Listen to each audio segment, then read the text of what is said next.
بسم اللہ الرحمن الرحیم۔ ابن عمر رضی اللہ عنہما اپنی قربانی کے جانور کو مزدلفہ سے آخر رات میں منع بجوا دیتے۔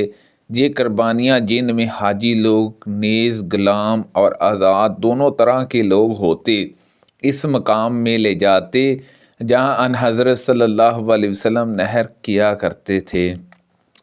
نبی کریم صلی اللہ علیہ وسلم نے 7 اونٹ کھڑے کر کے اپنے ہاتھ سے نہر کی اور مدینے میں 2 چت کبیرے سنگ دار مینڈوں کی قربانی کی۔ میں نے دیکھا کہ عبداللہ بن عمر رضی اللہ عنہما ایک شخص کے پاس آئے جو اپنا اونٹ بٹھا کر نہر کر رہا تھا۔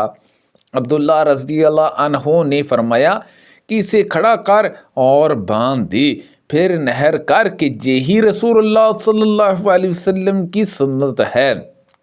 شعبہ نے یونس سے بیان کیا کہ مجھے زیادہ نہیں خبر دی۔ نبی کریم صلی اللہ علیہ وسلم نے ظہر کی نماز مدینے میں 4 رکعت پڑھائی اور عصر کی ذواللفہ میں 2 رکعت۔ رات میں آپ صلی اللہ علیہ وسلم نے وہیں گزاری۔ پھر جب صبح ہوئی تو آپ صلی اللہ علیہ وسلم اپنی اونٹنی پر سوار ہو کر تحلیل و تسبیح کرنے لگے۔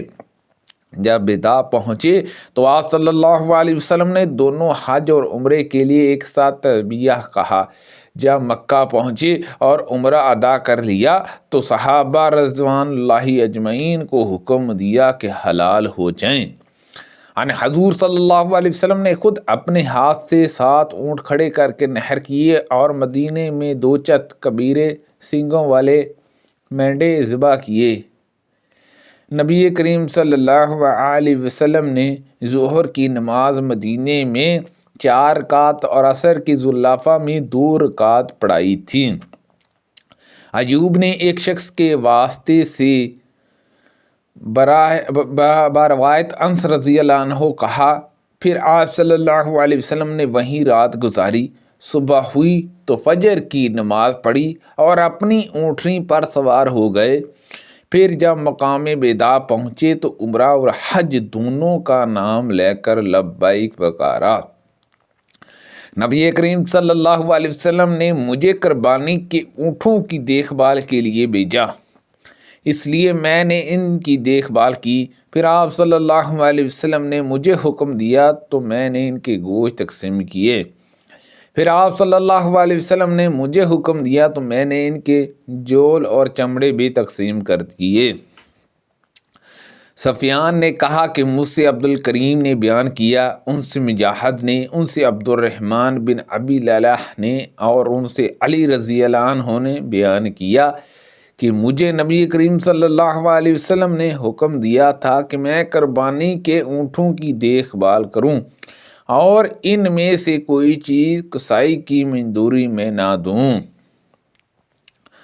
نبی کریم صلی اللہ علیہ وسلم نے انہیں حکم دیا تھا کہ آپ صلی اللہ علیہ وسلم کی قربانی کے اونٹوں کی نگرانی کرے اور یہ کہ آپ صلی اللہ علیہ وسلم کے قربانی کے جانوروں کی ہر چیز گوشت، چمڑے اور جول خیرات کر دے اور قصائی کی مزدوری اس میں سے نہ دے۔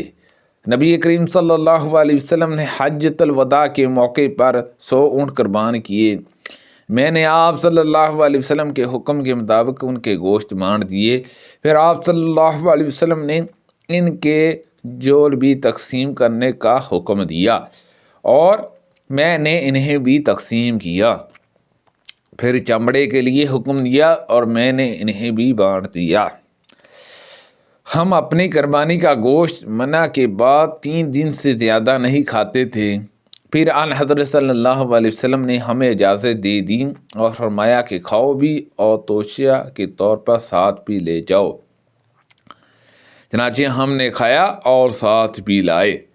ابن جرجہ نے کہا کہ میں نے عطا سے پوچھا، کیا جابر رضی اللہ عنہ نے یہ بھی کہا تھا کہ جہاں تک کہ ہم مدینے پہنچ گئے انہوں نے کہا کہ نہیں، ایسا نہیں فرمایا۔ ہم مدینے سے رسول اللہ صلی اللہ علیہ وسلم کے ساتھ نکلے تو ذی القعدہ کے 5 دن باقی رہ گئے تھے۔ ہمارا ارادہ صرف حج ہی کا تھا۔ پھر جب مکہ کے قریب پہنچے تو رسول کریم صلی اللہ علیہ وسلم نے فرمایا کہ جن کے ساتھ ہدی نہ ہو وہ بیت اللہ کا طواف کر کے حلال ہو جائے۔ عائشہ رضی اللہ عنہا نے فرمایا کہ پھر ہمارے پاس بقرہ عید کے دن گائے کا گوشت لایا گیا تو میں نے پوچھا کہ یہ کیا ہے؟ اس وقت معلوم ہوا کہ رسول اللہ صلی اللہ علیہ وسلم نے اپنی بیویوں کی طرف سے قربانی کی ہے۔ یحییٰ بن سعد نے کہا کہ میں نے اس حدیث کا قاسم بن محمد سے ذکر کیا تو انہوں نے کہا کہ عمرو نے تم سے ٹھیک ٹھیک حدیث بیان کر دی ہے۔ ہر دو حدیث سے مقصد باب ظاہر ہے کہ قربانی کا گوشت کھانے اور بطور توشہ رکھنے کی عام اجازت ہے۔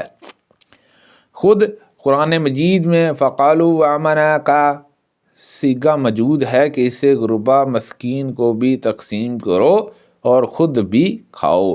سبحان اللہ عز و جل۔ اللہ پاک سے دعا ہے کہ اللہ پاک ان حدیثوں پر عمل کرنے کی توفیق عطا فرمائے۔ اللہ پاک ہم سب کو صحت و تندرستی عطا فرمائے، آمین، بجاہ النبی الامین صلی اللہ علیہ وسلم۔